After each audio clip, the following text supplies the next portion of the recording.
Krishna Murali hot topic. నమస్కారం sir. నమస్తే అన్న. నిన్న మొన్నటి వరకు మీరు మెగాస్టార్ ఫ్యామిలీకి అతి దగ్గరగా ఉన్నారు. మెగాస్టార్ ఫ్యామిలీని విపరీతంగా అభిమానించేవారు. ఈరోజు కనిపిస్తే చాలు తిట్ల దండం వండుకుంటున్నారు. ఎందుకని అంటే ఈ మెగాస్టార్ ఫ్యామిలీలో మీకు ఏ కోణం నచ్చలేదు? అంటే వాళ్ళు రాజకీయంగా ఉండడం నచ్చడం లేదా, లేదంటే తమ్ముడికి ఓటేయమని చెప్పి మెగాస్టార్ అడగడం నచ్చడం లేదా? ఏమిటి పోసాని కృష్ణమురళి అవకాశవాదం అంటావు కదా, అదే కదా. అంటే నేను అనడం కాదు, ఆయన చెప్తా, ఎవరన్నా కానీ చెప్తా. ఒకప్పుడు చిరంజీవి నేను 30 years నుంచి ఇంకా పైనేమో అప్పటి నుంచి బాగా తెలుసు.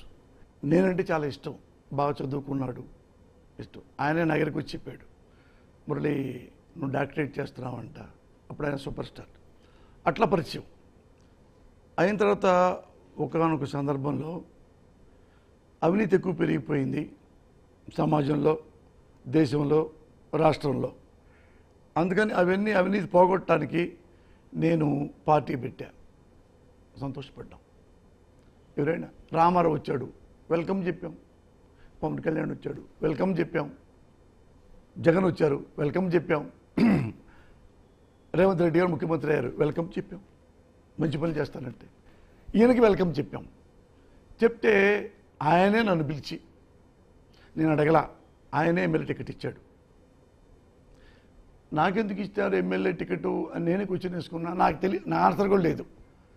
అంటే ఆయన నేను అభిమానిస్తాను కాబట్టి అనుకున్నాడు. వాళ్ళు ఏమనుకున్నారు, అసెంబ్లీలో ఉంటే పోసాని కృష్ణమురళి 10 మందితో అయినా సమాధానం చెప్పగలడు, గట్టిగా మాట్లాడతాడు, అబోవ్ ఆల్ ఆనెస్ట్గా ఉంటాడు అని నాకు ఇచ్చారు.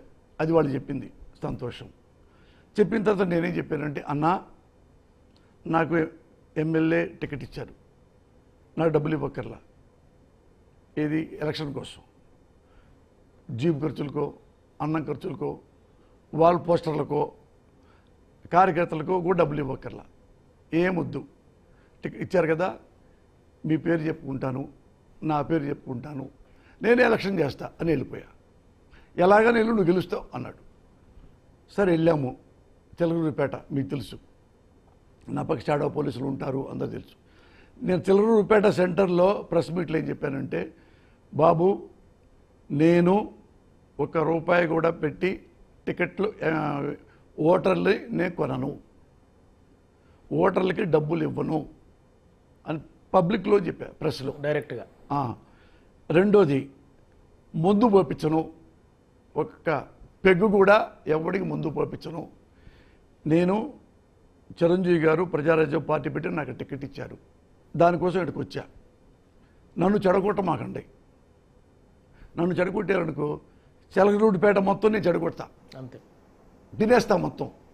అందుకని నేను హానెస్ట్గా వచ్చా. నన్ను హానెస్ట్గా ఉండనివ్వండి. మీరు గెలవకపో, గెలిపించకపో, ఇదే చెప్పా. రాజా కొంచెం అన్నీ ఇవ్వాలి సార్, కానీ కార్యకర్తల కోసం ఇవ్వాలి సార్. నేను ఇవ్వను సార్. ఏమి ఇవ్వకుండా ఎలక్షన్లో ఉన్నాను, ఓడిపోయాను. ఓడిపోగానే అందరికీ మళ్ళీ టిఫిన్లు పెట్టి అందరూ టాటా చెప్పి ఆపోజిట్ వాళ్ళకి షేక్ హ్యాండ్లు ఇచ్చి హ్యాపీగా ఇంటికి వచ్చా. ఇది నా ఎలక్షన్ క్యాంపెయినింగ్. అప్పుడు జరిగింది. నా బతుకు, నా క్యారెక్టర్. నేనేం ఎక్స్పెక్ట్ చేస్తాను, మా నాయకుడికి నిజాయితీపరుడు కాబట్టి చిరంజీవి, నేను ఓడిపోయినా హమ్ములుగా ఉంటాం. 18 ఎమ్మెల్యేలుగా గెలిచారు, అసెంబ్లీలో కూర్చుంటారు. ఒక ప్రతిపక్ష నాయకుడిగా 18 ఎమ్మెల్యేలతో చిరంజీవి గారు ప్రజల సమస్యలు తీరుస్తాడు, ప్రజల కోసం పోరాడతాడు అసెంబ్లీలో అనుకుంటాం కదా.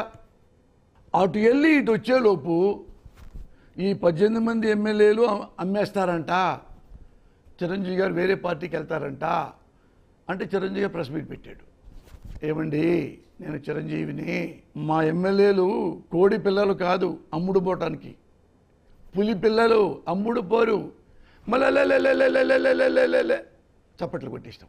మరి ఎంత మంచి డైలాగ్ చెప్పాడు. అయిన తర్వాత 1-2 నెలలు ఆగిపోయాడు. ఆఫీసులో కార్యకర్తలు వస్తున్నారు, వాడి టీలు ఇవ్వాలా, కాఫీలు ఇవ్వాలా, వద్దు, పార్టీ మూసేయి, ఆఫీసు మూసేశాడు.